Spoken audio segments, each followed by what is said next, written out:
Hi all, അസ്സലാമലൈക്കും. Welcome back to Silna's kitchen. ഇന്നത്തെ recipe ഭയങ്കര വെറൈറ്റി ആയിട്ടുള്ള നല്ല ടേസ്റ്റി ആയിട്ടുള്ള ഒരു അടിപൊളി ഈവനിങ് സ്നാക്സിൻ്റെ റെസിപ്പിയാണ്. ഭയങ്കര സിമ്പിളാണ് ഇത് തയ്യാറാക്കി എടുക്കാനായിട്ട്. കുട്ടികൾക്കും വലിയവർക്കൊക്കെ ഒരുപാട് ഇഷ്ടമാവും. അപ്പോൾ ഇതെങ്ങനെയാണ് തയ്യാറാക്കുന്നതെന്ന് അറിയാനായിട്ട് വീഡിയോ സ്കിപ്പ് ചെയ്യാതെ മുഴുവനായിട്ടൊന്ന് കണ്ടു നോക്കണേ. റെസിപ്പിയിലോട്ട് കിടക്കുന്നതിന് മുമ്പായി സിൽനാസ് കിച്ചൺ ചാനൽ ആദ്യമായിട്ട് കാണുന്നവരാണെങ്കിൽ പ്ലീസ് ഒന്ന് സബ്സ്ക്രൈബ് ചെയ്തേക്കണേ. ഒപ്പം തന്നെ ഈ വീഡിയോസ് നിങ്ങൾക്ക് ഇഷ്ടപ്പെടുകയാണെങ്കിൽ ഒരു ലൈക്ക് ചെയ്ത് ഷെയർ ചെയ്ത് സപ്പോർട്ട് ചെയ്യാനും മറക്കരുത്. ഇനി നമുക്ക് ഇതെങ്ങനെയാണ് തയ്യാറാക്കുന്നതെന്ന് നോക്കാം. ഇതിനായി ആദ്യം തന്നെ കുറച്ച് സേമിയ എടുത്തിട്ടുണ്ട്. അത് ഇതുപോലെ പൊട്ടിച്ചെടുത്തിട്ട് മാറ്റി വയ്ക്കാം. അടുത്തതായി ഒരു കടായി സ്റ്റൗവിലേക്ക് വെച്ച് കൊടുത്ത് അതിലേക്ക് കുറച്ച് വെള്ളം ഒഴിച്ചു കൊടുക്കുന്നുണ്ട്. 250 ml കപ്പിൻ്റെ അളവിൽ 3 കപ്പ് വെള്ളമാണ് ഞാൻ ഒഴിച്ചു കൊടുക്കുന്നത്. എന്നിട്ട് ഇതിലേക്ക് ഒരു നുള്ള് ഉപ്പിട്ട് കൊടുത്തതിന് ശേഷം ഞാനിതൊന്ന് അടച്ചു വെച്ചിട്ട് തിളച്ച് വരാൻ വേണ്ടി വെയിറ്റ് ചെയ്യുന്നുണ്ട്. ഒരുപാട് ഉപ്പിട്ട് കൊടുക്കരുത്, വളരെ കുറച്ച് മാത്രം ഉപ്പിട്ട് കൊടുക്കണം. എന്നിട്ട് ഞാനിതുപോലെ വെള്ളം തിളച്ച് വന്നപ്പോൾ അതിലേക്ക് ആ ഒരു പൊട്ടിച്ച് വെച്ച സേമിയ മുഴുവനായിട്ടും ഇട്ട് കൊടുത്തു. ഇതെല്ലാം ഇട്ട് കൊടുത്തതിന് ശേഷം ഇത് നന്നായിട്ടൊന്ന് ഇളക്കി കൊടുത്തിട്ട് ഇതൊന്ന് അടച്ചു വെച്ചിട്ട് വേവിച്ചെടുക്കാം. ഈ ഒരു സേമിയ വെന്ത് വരുന്നതോടുകൂടി വെള്ളവും വറ്റി വരണം. ആ ഒരു കണക്കനുസരിച്ചാണ് ഞാനിപ്പോൾ ഇതിലേക്ക് വെള്ളം ഒഴിച്ച് കൊടുത്തിട്ടുള്ളത്. ഹൈ ഫ്ലെയിമിൽ വെച്ച് കൊടുത്തിട്ട് ഒരു 5 മിനിറ്റ് വേവിച്ചാൽ മതി. അപ്പോൾ അത് നന്നായിട്ട് വെന്ത് കിട്ടും. വെള്ളം ഒരുപാട് നേരിട്ട് വറ്റിക്കേണ്ട ആവശ്യമില്ല. നമുക്ക് ഈ ഒരു പരുവത്തിലാണ് കിട്ടേണ്ടത്, കുറച്ച് കുഴഞ്ഞ പരുവത്തിൽ. ഇതിന് ചൂടാറുമ്പോൾ ഒന്നുകൂടി ടൈറ്റ് ആവും. അപ്പോൾ അതുകൊണ്ട് ഈ ഒരു പരുവത്തിലാണ് നമ്മളിത് ഓഫ് ചെയ്തെടുക്കേണ്ടത്.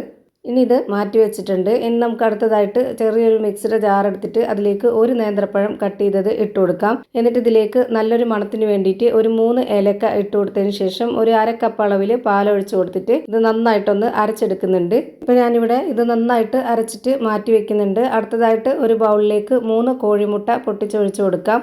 എന്നിട്ടിത് നല്ലപോലെ ഒരു വിസ്ക് വെച്ചിട്ട് അടിച്ച് പതപ്പിച്ചെടുക്കണം. ഇത് അടിച്ചെടുക്കാൻ വേണ്ടി മിക്സിയുടെ ജാറിൽ ഒഴിച്ചു കൊടുക്കരുത്. ഇതുപോലെ തന്നെ വിസ്ക് വെച്ചിട്ട് തന്നെ ചെയ്തെടുക്കണം. അല്ലാന്നുണ്ടെങ്കിൽ അതിൻ്റെ പരുവം തെറ്റും. ഒരു 20-30 സെക്കൻഡ് വരെ നന്നായിട്ട് അടിച്ച് പതപ്പിച്ചെടുത്തതിന് ശേഷം ഇതിലേക്ക് ആ ഒരു അരച്ചു വെച്ച പഴത്തിൻ്റെ മിക്സ് മുഴുവനായിട്ടും ഒഴിച്ചു കൊടുക്കാം.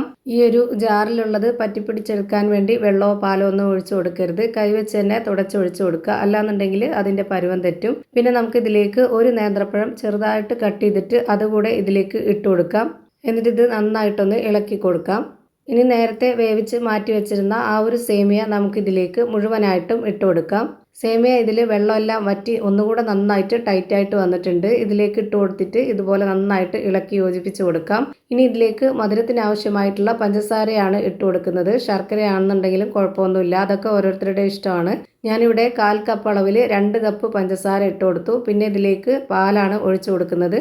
പശുവിൻ പാലാണ്, നല്ല കട്ടിയായിട്ടുള്ള പശുവിൻ പാൽ ഒഴിച്ചു കൊടുത്തിട്ടുണ്ട്. തേങ്ങാപ്പാലായിരുന്നാലും കുഴപ്പമൊന്നുമില്ല. ഇനി ഇതിലേക്ക് കളറിന് വേണ്ടിയിട്ട് കുറച്ച് മഞ്ഞൾപ്പൊടിയാണ് ഇട്ട് കൊടുക്കുന്നത്. ഫുഡ് കളർ ഉണ്ടെന്നുണ്ടെങ്കിൽ അത് ഇട്ട് കൊടുക്കാം. ഇനി നമുക്ക് നെയ്യിൽ അണ്ടിപ്പരിപ്പ് മുന്തിരി താളിച്ചതിന് ശേഷം അതുകൂടി ഇതിലേക്ക് ഇട്ട് കൊടുക്കാം. സേമിയ വേവിച്ചിരുന്നപ്പോൾ ഉപ്പ് ഇട്ട് കൊടുത്തിട്ടുണ്ടായിരുന്നു, അതുകൊണ്ട് ഇനി ഇതിലേക്ക് ഉപ്പിൻ്റെ ആവശ്യമില്ല. ഇനി ഇതെല്ലാം കൂടെ നന്നായിട്ടൊന്ന് ഇളക്കി യോജിപ്പിച്ചെടുക്കാം. ഇപ്പോൾ ഇതാ നന്നായിട്ട് ഇളക്കി യോജിപ്പിച്ചെടുത്തിട്ടുണ്ട്. ഇനി നമുക്കിത് വേവിച്ചെടുക്കാനായിട്ട് സ്റ്റവിലേക്ക് ഒരു പാൻ വെച്ച് കൊടുത്തതിന് ശേഷം ഫ്ലെയിം ഓണാക്കി ലോ ഫ്ലെയിമിൽ ഇട്ട് കൊടുത്തിട്ട് അതിലേക്ക് കുറച്ച് നെയ്യ് ഒന്ന് സ്പ്രെഡാക്കിയതിന് ശേഷം ഈ ഒരു മിക്സ് മുഴുവനായിട്ടും ഒഴിച്ചു കൊടുത്തിട്ടുണ്ട്. എന്നിട്ട് ഇതൊന്ന് അടച്ചു വെച്ചിട്ട് വേവിച്ചെടുക്കാം. ഒരു 20-25 മിനിറ്റ് ആകുമ്പോഴേക്ക് ഇത് ഒരു സൈഡ് നന്നായിട്ട് വെന്ത് കിട്ടും. ഇനി ഇതൊന്ന് തിരിച്ചിട്ട് കൊടുക്കാൻ വേണ്ടിയിട്ട് ഞാനിവിടെ വേറൊരു പരന്ന പാൻ എടുത്തിട്ടുണ്ട്. അതിലേക്ക് കുറച്ച് നെയ്യൊന്ന് തടവിയതിന് ശേഷം ഇതിന് മുകളിലേക്കായിട്ട് ഇതുപോലെ കമിഴ്ത്തി വെച്ച് കൊടുത്തിട്ട് ഇത് തിരിച്ചിട്ട് കൊടുക്കുകയാണ് ചെയ്യുന്നത്. അല്ലാന്നുണ്ടെങ്കിൽ ഇത് പൊട്ടിപ്പോവും, അതിൻ്റെ ഷേപ്പൊക്കെ വിട്ടുപോകും. കാരണം ഇത് നല്ല സോഫ്റ്റ് ആയിട്ടാണ് ഇരിക്കുന്നത്. അതുപോലെ മാവൊന്നും കലക്കി ഒഴിക്കാതെ നമ്മൾ മുട്ടയിൽ മാത്രമാണ് ഇത് വേവിച്ചെടുക്കുന്നത്. അതുകൊണ്ട് ഭയങ്കര സോഫ്റ്റാണ്. അപ്പോൾ നമ്മൾ പൊടിഞ്ഞു പോവാതെ നന്നായിട്ട് സൂക്ഷിച്ച് വേണം ചെയ്യാനായിട്ട്. അപ്പോൾ ഞാനിവിടെ തിരിച്ചിട്ട് കൊടുത്തതിന് ശേഷം ആ ഒരു ഫ്ലെയിമിൽ തന്നെ വെച്ച് കൊടുത്തിട്ട് ഇത് വേവിച്ചെടുക്കുന്നുണ്ട്. ഒരു 5-10 മിനിറ്റ് ആകുമ്പോഴേക്ക് ആ ഭാഗവും കൂടെ നന്നായിട്ട് വെന്ത് കിട്ടും.